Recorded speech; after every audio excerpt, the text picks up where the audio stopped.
আল্লাহ রাব্বুল আলামিন যত মাখলুক সৃষ্টি করেছেন এর মাঝে সবচেয়ে দামি মাখলুক হলো মানুষ। মানুষকে আল্লাহ পাক বড় দামি করে সৃষ্টি করেছেন। এই মানুষের মাঝেও আবার স্তর আছে। এই মানুষের মাঝে সব মানুষের দাম আল্লাহ তাআলার কাছে একরকম না। ইনসানের মাঝে সবচেয়ে দামি ইনসান আল্লাহ পাকের কাছে সবচেয়ে দামি মানুষ হলো আম্বিয়া আলাইহিস সালাতু ওয়াস সালাম। হযরত আদম আলাইহিস সালাম থেকে সর্বশেষ নবী, সর্বশ্রেষ্ঠ নবী মুহাম্মদুর রাসূলুল্লাহ সাল্লাল্লাহু আলাইহি ওয়াসাল্লাম। মানুষের মাঝে ওনাদের দাম আল্লাহ পাকের কাছে সবচাইতে বেশি। আবার এই নবীগণের জামাতের মাঝেও সব নবীর দাম আল্লাহ পাকের কাছে একরকম না।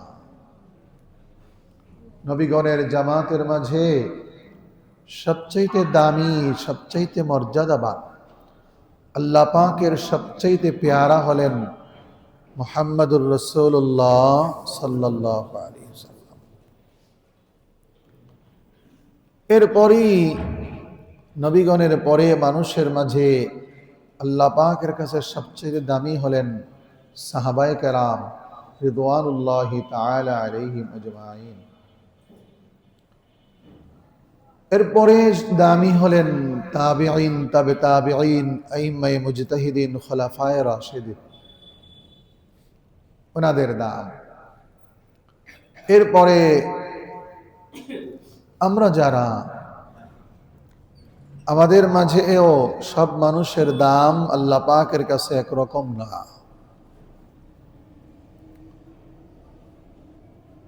আল্লাহ পাকের কাছে ওই মানুষগুলোর দাম অনেক বেশি যে মানুষগুলোর মাঝে চারটা গুণ থাকে। কয়টা গুণ? চার গুণ। আজকে আমরা এই চার গুণ সম্পর্কে আলোচনা শুনব। হযরত রাসূল করিম সাল্লাল্লাহু আলাইহি ওয়াসাল্লাম বলেন, এই হাদিসটি হযরতে আব্দুল্লাহ ইবনে ওমর রাদিয়াল্লাহু আনহুমা থেকে বর্ণিত। হযরত রাসূল করিম সাল্লাল্লাহু আলাইহি ওয়াসাল্লাম বলেন, আরবাউন ইযা কুন্না ফীকা ফালা আলাইকা মা ফাতাকা মিনাদ দুনিয়া।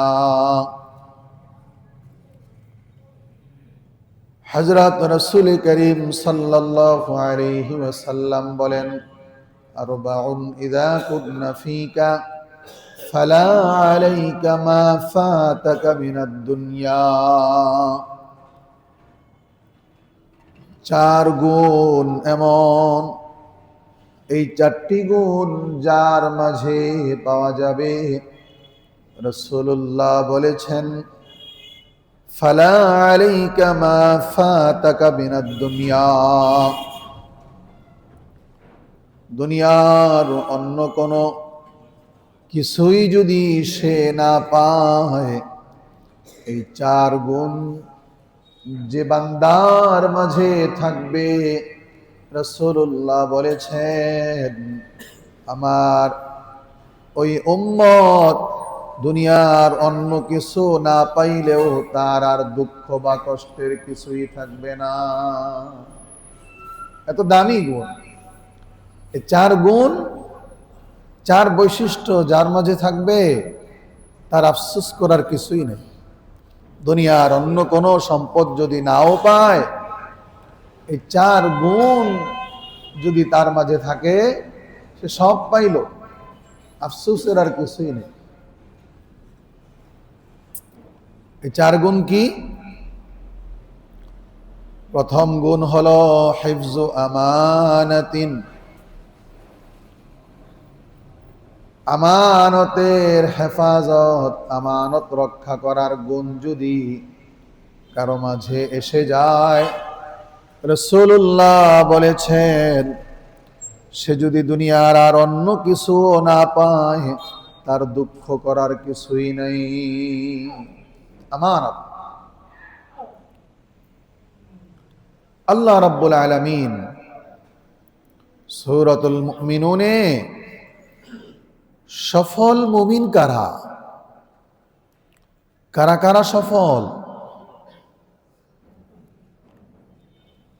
কোন কোন গুণের ভিত্তিতে একজন মুমিন সফল হয়, আল্লাহ রাব্বুল আলামিন সূরাতুল মুমিনুনের শুরুতে সেই গুণগুলো আলোচনা করেছেন।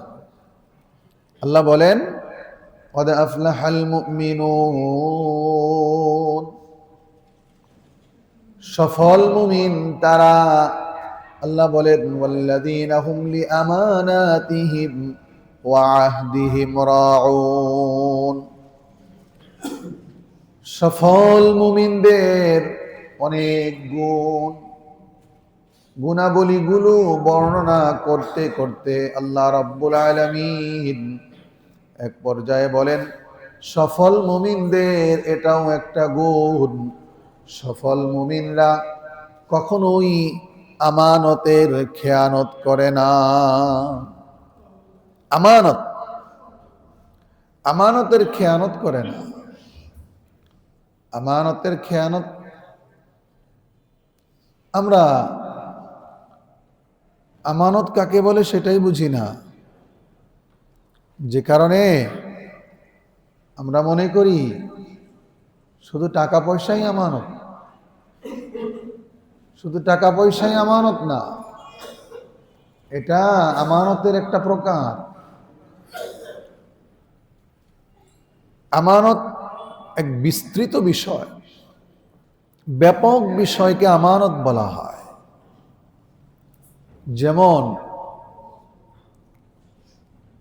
আপনার কাছে কোনো ব্যক্তি তার কিছু গোপন কথা বলল, তার কিছু রাজ আপনার কাছে বলল, তার এই গোপন বিষয়গুলো কারো কাছে না বলা, এটা আমানত। এটা আমানত। আপনি কোনো ব্যক্তির দোষ দেখলেন, গুনাহ দেখলেন, এটা গোপন রাখা, এটার নাম আমানত।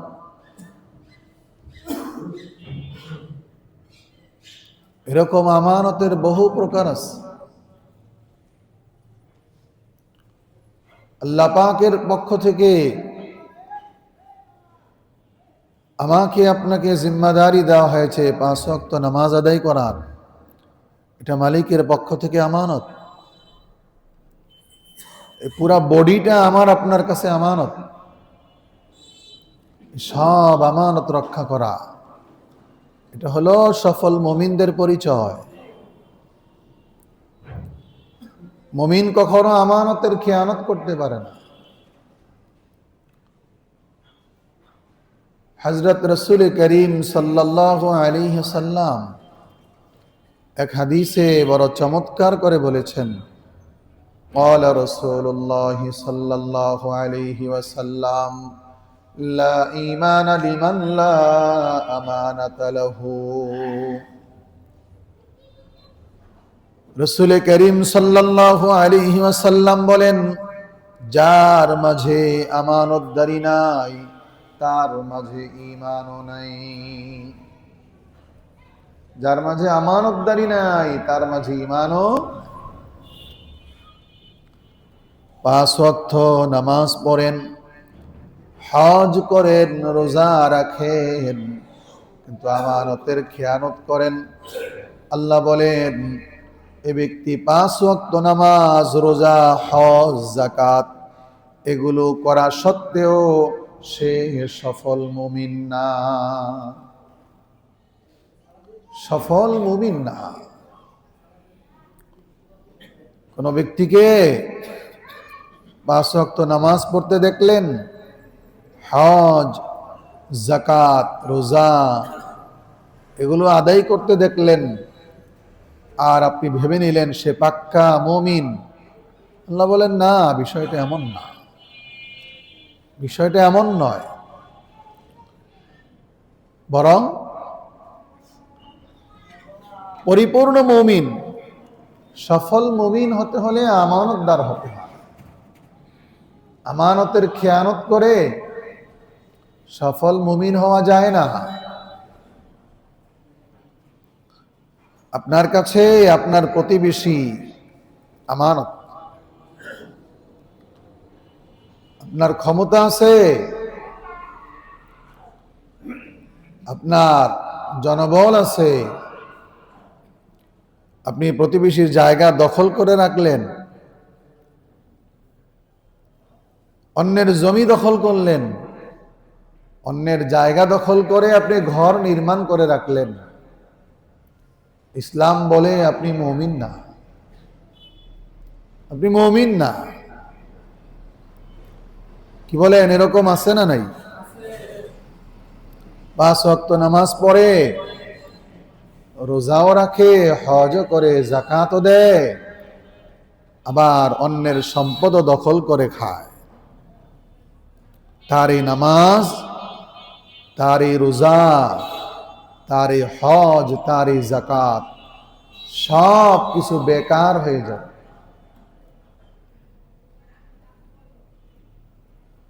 জন্য আমানতের ব্যাপারে খুব বেশি যত্নবান হওয়া। রাসূলুল্লাহ সাল্লাল্লাহু আলাইহি ওয়াসাল্লামকে যারা হত্যা করার জন্য দুনিয়া থেকে চিরতরে বিদায় করে দেওয়ার জন্য প্রস্তুত থাকত, আবু জাহাল, আবু লাহাব, উতবা, শাইবা, মক্কার বড় বড় কাফের লিডাররাও যারা রাসূলুল্লাহকে তাদের জীবনের শত্রু মনে করত, তারাও রাসূলুল্লাহর কাছে তাদের সম্পদ আমানত রাখত। সুবহানাল্লাহ বলে। নবীজি ছোটবেলা থেকেই আমানতদার ছিলেন, নবীজি ছোটবেলা থেকেই বিশ্বস্ত ছিলেন, যে কারণে রাসূলুল্লাহ যখন মক্কাতুল মুকাররমা থেকে হিজরত করে মদিনাতুল মুনাওয়ারায় চলে গেলেন, তখন মক্কার কাফের মুশরিকদের রেখে দেওয়া আমানত এগুলো হযরত আলীর কাছে রাসূলুল্লাহ বুঝিয়ে দিয়ে গেলেন এবং বলে গেলেন, আলী, আমি চলে যাওয়ার পরে সকালবেলা যখন কাফের মুশরিকরা আসবে, তুমি তাদের এই আমানতগুলো তাদের কাছে বুঝিয়ে দিবা। বলেন সুবহানাল্লাহ। আমানতের এত গুরুত্ব, আমানতের এত গুরুত্ব। কোরআনুল কারীম আল্লাহ রাব্বুল আলামিন আমাদেরকে সুস্পষ্ট ভাষায় নির্দেশ দিয়েছেন, ইন্নাল্লাহা ইয়া'মুরুকুম আন তু'আদ্দুল আমানাতি ইলা আহলিহা। আল্লাহ রাব্বুল আলামিন আমাদেরকে নির্দেশ দিয়েছেন আমরা যেন আমানত তার প্রাপক, তার হকদারের কাছে পৌঁছে দেই। অথচ আমাদের অবস্থা হলো এই, কে কার সম্পদ মেরে খাবো, কে কার জমি দখল করব, কে কার বাড়ি দখল করব, এই এক প্রতিযোগিতায় আমরা আজ লিপ্ত। ঠিক কিনা বলেন? তবে আমাদেরকে মনে রাখতে হবে, কেউ যদি কারো আমানত রক্ষা করে, কেউ যদি কারো আমানতের খেয়ানত না করে, আমানত রক্ষাকারী যে হবে তার ব্যাপারে আল্লাহ পাক চমৎকার খোঁজ খবরই দিয়েছেন। আল্লাহ বলেন, উলাইকা হুমুল ওয়ারিসুন আল্লাযীনা ইয়ারিসুনাল ফিরদাউসা হুম ফিহা খালিদুন। আল্লাহ বলেন, সফল মুমিনদের যে গুণাবলী, এর মাঝে একটা গুণ তো হলো আমানতদার। এই গুণে যারা গুণান্বিত হবে তারা জান্নাতের ওয়ারিস, তাদের ঠিকানা হবে আল্লাহর জান্নাত। বলেন সুবহানাল্লাহ। জন্য আমানতের খেয়ানত না করা, এ হলো 1 নম্বর গুণ। 2 নম্বর, ওয়াসিদকু হাদিসিন, রাসূলুল্লাহ বলেছেন 4 গুণের মাঝে দ্বিতীয় গুণ হলো সদা সর্বদা সত্য কথা বলা। সদা সর্বদা কি বলা? সত্য কথা বলা। এখন আমরা সত্য বেশি বলি না মিথ্যা বেশি বলি? মিথ্যা বেশি বলি। অথচ রাসূলুল্লাহ সাল্লাল্লাহু আলাইহি ওয়াসাল্লাম বলেছেন, as-sidqu yunji wal kidhbu yuhlik। সত্য মানুষকে মুক্তি দেয় আর মিথ্যা মানুষকে ধ্বংস করে। রাসূলুল্লাহ এক সাহাবী রাসূলুল্লাহ সাল্লাল্লাহু আলাইহি ওয়াসাল্লামকে জিজ্ঞেস করলেন, ইয়া রাসূলুল্লাহ, কোন মুমিন কি কৃপণ হতে পারে? রাসূলুল্লাহ বললেন, হ্যাঁ পারে। কোন মুমিন কি ইবাদতের ব্যাপারে গাফেল হতে পারে? এই ইবাদত। রাসূলুল্লাহ বললেন যে হ্যাঁ পারে। ওই সাহাবী প্রশ্ন করলেন, ইয়া রাসূলুল্লাহ, কোন মুমিন কি মিথ্যাবাদী হতে পারে? কোন মুমিন কি মিথ্যাবাদী হতে পারে? রাসূলুল্লাহ বললেন যে না, কোন মুমিন মিথ্যাবাদী হতে পারে না।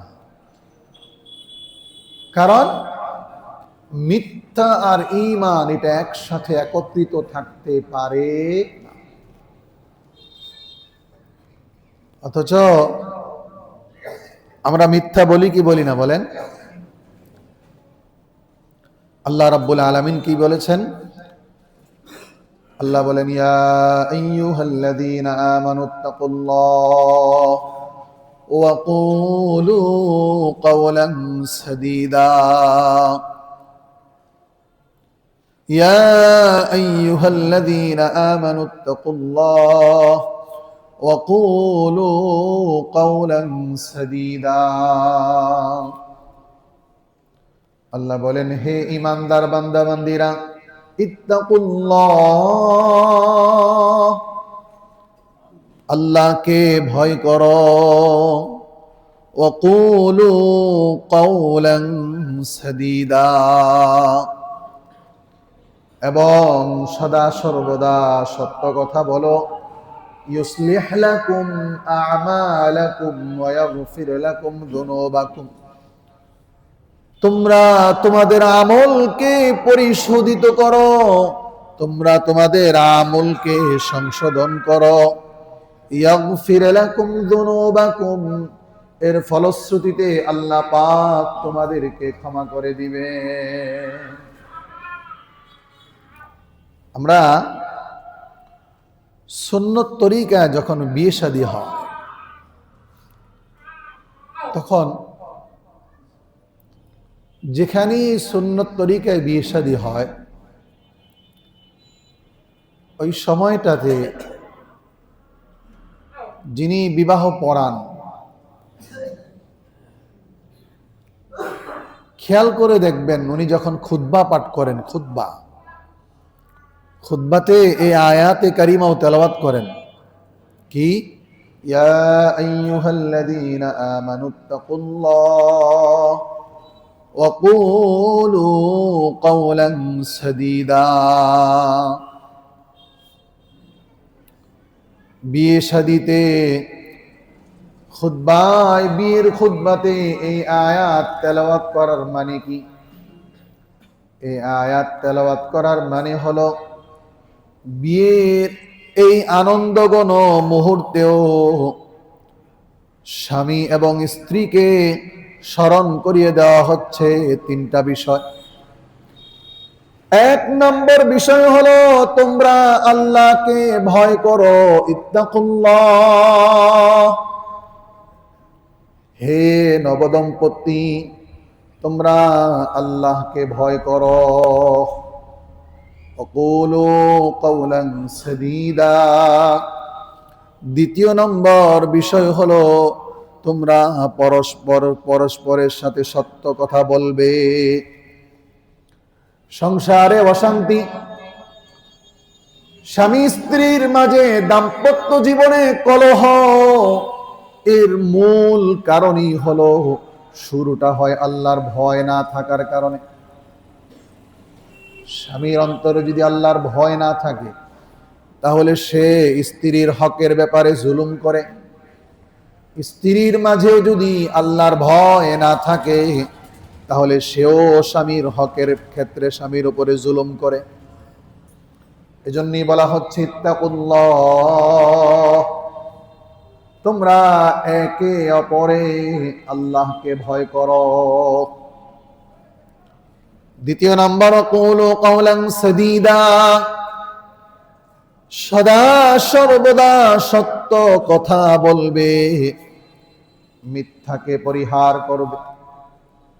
কারণ রাসূলুল্লাহ বলেছেন, তোমার জীবন যদি ধ্বংস হয়ে যায় ওই মুহূর্তেও যদি সত্য কথা বলো, আল্লাহ পাক তোমাকে অবশ্যই আখিরাতে জান্নাতের মেহমান বানিয়ে নিবেন।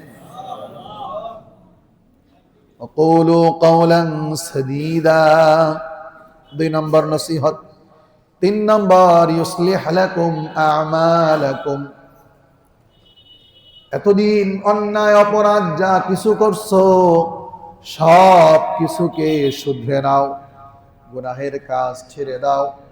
অতীত জীবনের গুনাহের জন্য আল্লাহ পাকের কাছে তওবা ইস্তেগফার করো।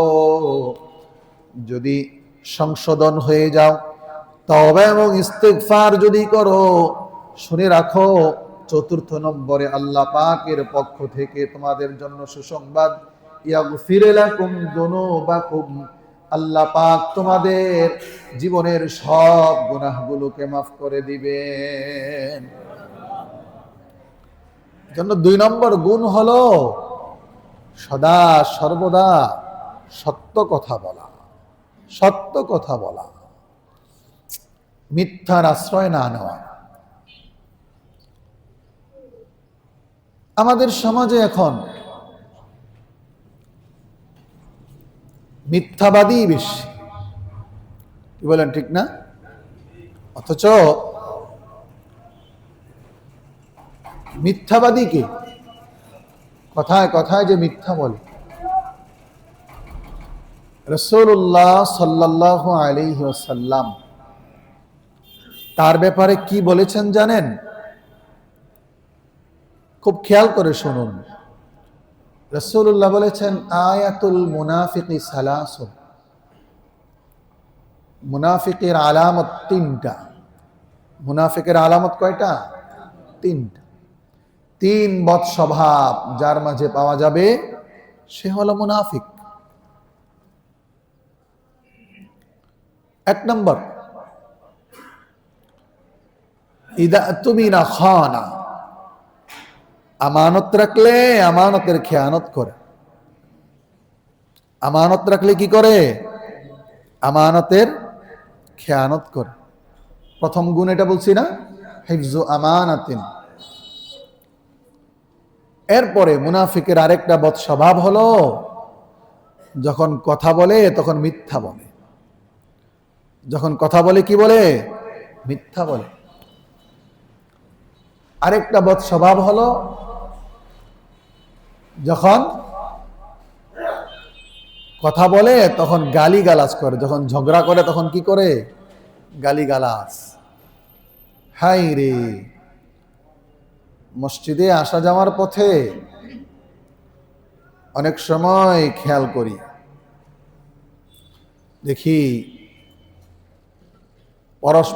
পরস্পরের সাথে কথা বলতেছে, ঝগড়াও না, এমনি কথা বলতেছে।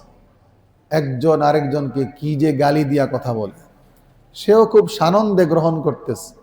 হ্যাঁ, মারে নিয়ে গালি দেয়, বাবারা নিয়ে গালি দেয়, সেও খুব খুশি। সেও আবার তার মারে নিয়ে গালি দিল, বাবারা নিয়ে গালি দিল। আচ্ছা বলেন তো দেখি, এরা মুসলমান না এরা মুনাফিক? বলেন। আমাদের এক বুজুর্গ আকাবির, উনি যখন মসজিদে আসতেন তখন এই যে মাথার যে রুমালটা, এই রুমালটা এভাবে পুরা চোখ চেহারা ঢেকে মসজিদে আসতেন, এবং যখন কথা বলতেন তখনও রুমাল দিয়ে তার চেহারা এভাবে ঢাকা থাকত। লোকেরা জিজ্ঞেস করলো যে হযরত, আপনি কথা বলার সময় এভাবে চেহারা ঢেকে রাখেন কেন, কি কারণ? বারবার খুব ইসরার করলো, জোরাজুরি করলো। এক পর্যায়ে হযরত বলতে বাধ্য হলেন, চেহারা ঢেকে রাখার কারণ হলো আমি আমার সামনে তো কোনো মানুষ দেখি না,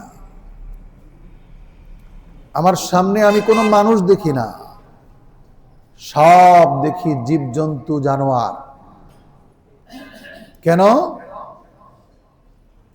বললেন যে আমাদের আকার আকৃতিতে আমরা মানুষ, কিন্তু আল্লাহ পাকের নাফরমানি অবাধ্যতা করতে করতে এক একজনের ভিতরটা, কারো ভিতরটা কুকুরের মতো হয়ে গেছে, কারো ভিতরটা শুকুরের মতো হয়ে গেছে, এরকম জন্তু জানোয়ারের মতো হয়ে গেছে।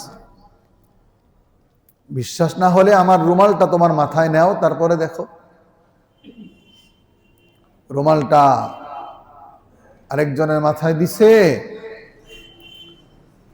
সে সাথে সাথে বেহুশ হয়ে পড়ে গেছে।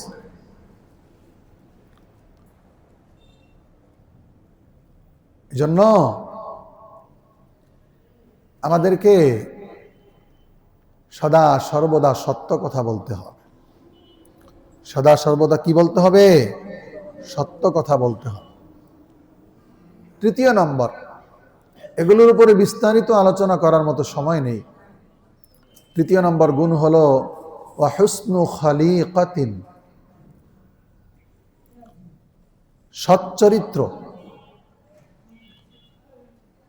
সৎ চরিত্র, চরিত্র ভালো হওয়া, আচার ব্যবহার ভালো হওয়া।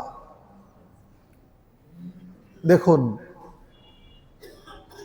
রাসূল করিম সাল্লাল্লাহু আলাইহি ওয়াসাল্লামকে আল্লাহ পাক যে দুনিয়াতে পাঠিয়েছেন,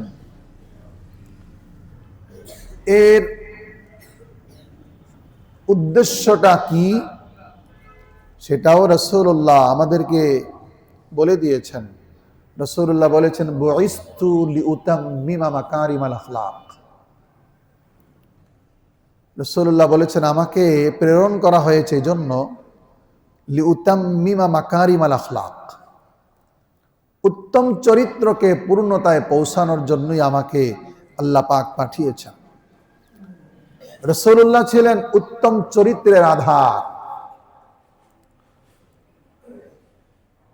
রাসূলুল্লাহর মাঝে স্রষ্টার সৃষ্টির সবচাইতে উত্তম চরিত্র ছিল রাসূলুল্লাহর মাঝে। আমরা যে স্লোগান দেই, অমুক ভাইয়ের চরিত্র ফুলের মতো পবিত্র, মনে রাখবেন রাসূলুল্লাহ বলেছেন, যে ব্যক্তি মিথ্যা সাক্ষী দেয় তার ঠিকানা হলো জাহান্নাম। যে ব্যক্তি মিথ্যা সাক্ষী দেয় তার ঠিকানা কোথায়? জাহান্নাম। অমুক ভাইয়ের চরিত্র এটা যে কি, এটা জনগণ সবাই জানে। কি বলেন, জানে না? এই জন্য এই স্লোগান না দেওয়া, যে স্লোগানে আখেরাত ধ্বংস হয়, ওই স্লোগান থেকে নিজেকে দূরে রাখা, এটা হলো বুদ্ধিমানের কাজ। যাই হোক, রাসূলুল্লাহ বলেছেন, বুইসতু লিউতাম্মিমা মাকারিমাল আখলাক। কোরআনুল কারীমে আল্লাহ রাব্বুল আলামিন বলেছেন, লাকাদ কানা লাকুম ফি রাসূলিল্লাহি উসওয়াতুন হাসানাহ। আমাদের জন্য সর্বোত্তম আদর্শ। আমরা কাকে ফলো করব? আমরা কাকে ফলো করে আমাদের জীবনটাকে সুন্দর করব? আমরা আইডল হিসাবে কাকে বেছে নিব? আমরা আইডল হিসাবে কাকে মানব? পৃথিবীতে আইডল হিসাবে একজন আছেন, তিনি হলেন মুহাম্মাদুর রাসূলুল্লাহ সাল্লাল্লাহু আলাইহি ওয়াসাল্লাম, যার গোটা জিন্দেগিতে দুনিয়াতে আসার পর থেকে নিয়ে দুনিয়া থেকে চলে যাওয়া পর্যন্ত এই গোটা ৬৩ বছরের পুরা জিন্দেগিটাতে এক ফোঁটা কালিমাও যার এই জীবনে লাগে নাই, তিনি হলেন মুহাম্মাদুর রাসূলুল্লাহ সাল্লাল্লাহু আলাইহি ওয়াসাল্লাম। হযরতে আয়েশা সিদ্দিকা রাদিয়াল্লাহু আনহাকে সাহাবায়ে কেরাম প্রশ্ন করেছিলেন, রাসূলুল্লাহর চরিত্র কেমন? রাসূলুল্লাহর চরিত্র কেমন? হযরত আয়েশা সিদ্দিকা রাদিয়াল্লাহু আনহা, আমি আজকে বয়ানের শুরুতেই যে আয়াতগুলো তেলাওয়াত করেছি, সূরাতুল মুমিনুনের আয়াত, হযরত আয়েশা সিদ্দিকা কদ আফলাহাল মুমিনুন থেকে ৭-৮ নম্বর আয়াত পর্যন্ত তেলাওয়াত করেছেন। এরপরে বলেছেন, এটাই হলো রাসূলুল্লাহর চরিত্র। বলেন সুবহান। এখনো পর্যন্ত পৃথিবীর বিখ্যাত মনীষীদের যত বই লেখা হয়েছে, এই বইগুলো ম্যাক্সিমাম বইগুলো এরকম, যেই বইগুলো লিখেছে ইসলাম বিদ্বেষীরা, অমুসলিমরা, তারাও তাদের এই বইগুলোতে পৃথিবী বিখ্যাত মনীষীদের যে তালিকা তৈরি করেছে, তাদের সেই বইগুলোতেও মুহাম্মাদুর রাসূলুল্লাহকে তারা ১ নম্বরে স্থান দিয়েছে। সুবহান। কেন? রাসূলুল্লাহ সর্বোত্তম চরিত্রের অধিকারী ছিলেন। সর্বোত্তম চরিত্রের অধিকারী বলতে এটাও একটা ব্যাপক এবং বিস্তৃত বিষয়। এর মাঝে এই বিষয়টাও অন্তর্ভুক্ত মানুষের সাথে সুন্দর আচরণ করা, সদাচার করা। রাসূলুল্লাহ, আল্লাহ পাক রাসূলুল্লাহকে যেই পরিমাণ শক্তি দিয়েছিলেন, ক্ষমতা দিয়েছিলেন, এরপরও রাসূলুল্লাহ কোনোদিন কারো সাথে জুলুম করেন নাই। পৃথিবী এর একটা নজিরও দেখাতে পারবে না যে রাসূলুল্লাহ কারো উপরে জুলুম করেছে। তো আমাদের অবস্থা কি? আমাদের অবস্থা হলো, আমরা যদি কোনোভাবেই একটু ক্ষমতা দেখানোর সুযোগ পাই, আমরা অন্যের উপরে এমন ভাবে জুলুম করি, আমরা ভুলে যাই এ কথা যে আল্লাহ পাক বলেছেন, আল ইয়াউমা তুজজা কুল্লু নাফসিন বিমা কাসাবাত লা যুলমাল ইয়াউম। আমরা কোরআনুল কারীমের অমোঘ বাণীর কথা আমরা ভুলে যাই, মানুষের উপরে দেদারসে জুলুম করে বেড়াই। মনে রাখবেন,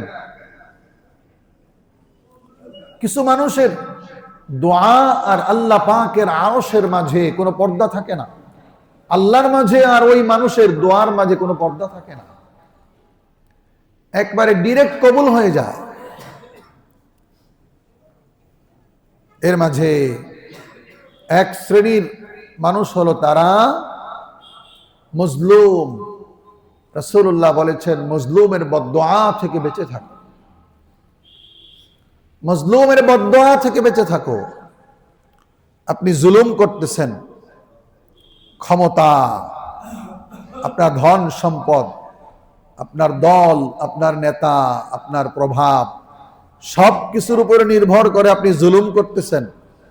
লোকটা হয়তো অসহায়, কিছু বলার মতো তার সাহস নাই, সে তো গভীর রজনীতে তাহাজ্জুদের সময় উঠে তো একজনের কাছে বলতে পারে। কি বলেন, পারে না? পৃথিবীর ইতিহাসে যারা ইতিহাস নিয়ে গবেষণা করে তারা জানে এই কথা ঐতিহাসিকভাবে সত্য। পৃথিবীর কোন জালেমকে আল্লাহ পাক দুনিয়াতে লাঞ্ছিত অপমানিত করা ছাড়া তার মৃত্যু দেয় নাই। এজন্য মানুষের উপরে জুলুম না করা। অতীতেও যারা জুলুম করেছে তাদের পরিণতি কি হয়েছে এটা সারা পৃথিবী জানে। কোরআনুল কারীম খুলে দেখুন, আল্লাহ পাক কোরআনুল কারীমের জায়গায় জায়গায় বলেছেন, তোমাদের কি হলো? তোমরা কেন পৃথিবী ঘুরে দেখতেছ না? তোমরা কেন পৃথিবী ভ্রমণ করতেছ না?